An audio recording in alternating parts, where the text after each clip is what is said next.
जय भीम, जय भारत। जी जय भीम। आज जय भीम जी। आज के रतन डॉक्टर भीमराव अम्बेडकर जी का जन्मदिन बड़ी धूमधाम से पूरी दुनिया में मनाया जा रहा है। इसके लिए मैं सभी देशवासियों को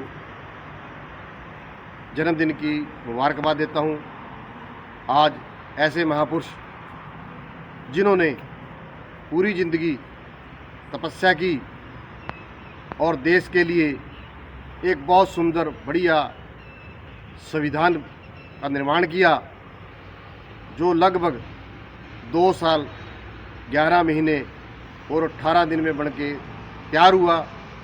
इतना बड़ा तोहफा देश के लोकतंत्र को मजबूत करने के लिए डॉक्टर भीमराव अम्बेडकर जी ने ये तोहफा दिया।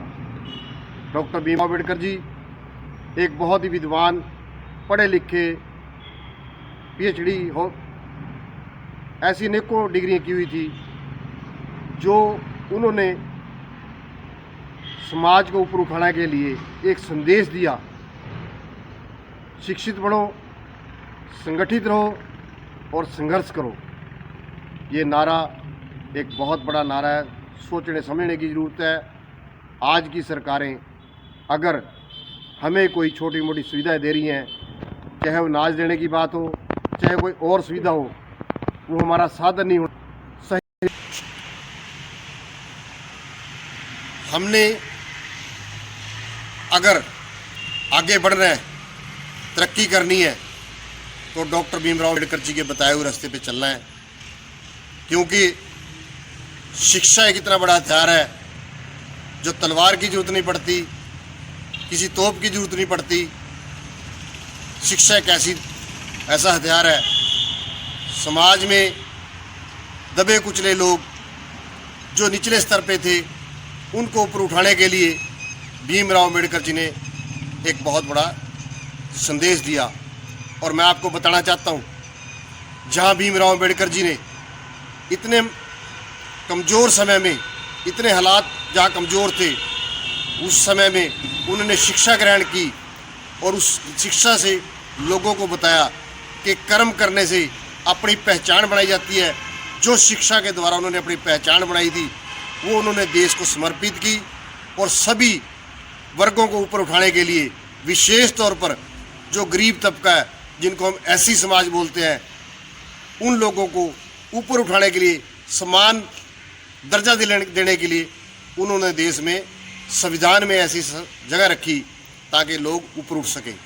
मैं आपसे दोबारा अपील करना चाहता हूं कि जो सरकारें आपको सहयोग दे रही हैं, वो अपना साधन ना माने। वो एक छोटा सा सहयोग हो सकता है आपकी तरक्की में, उसको साधन ना माने। इसलिए अगर आपने कोई साधन बनाना है तो संघर्ष करना ज़रूरी है। देश को आगे बढ़ाना है, परिवार को आगे बढ़ाना है, खुद आगे बढ़ना है, तो संघर्ष करो। सुरक्षित रहना है, अगर शिक्षित रहो और सभी इकट्ठे होकर इस लड़ाई को लड़ो, ताकि हमारा देश लंबे समय तक इस लोकतंत्र का फ़ायदा उठा सके। ये कोई 1 साल का या 10 साल का या 100 साल का संविधान नहीं है। ये जब तक सूरज चांद रहेगा, तब तक ये संविधान हिंदुस्तान का हमेशा हमेशा काम आएगा। और डॉक्टर भीमराव अम्बेडकर जी की जो सच्ची श्रद्धांजलि उनको है, आज यही है कि वो तब तक जीवित रहेंगे जब तक सूरज चांद रहेगा। ऐसी मेरी भावना है। मैं आप सभी देशवासियों को दोबारा डॉक्टर भीमराव अम्बेडकर जी के जन्म दिवस पे बहुत बहुत मुबारकबाद देता हूँ। धन्यवाद। जागरूकता समाचार पत्र के लिए मैं बरखाराम दीवान पत्रकार नारायणगढ़ से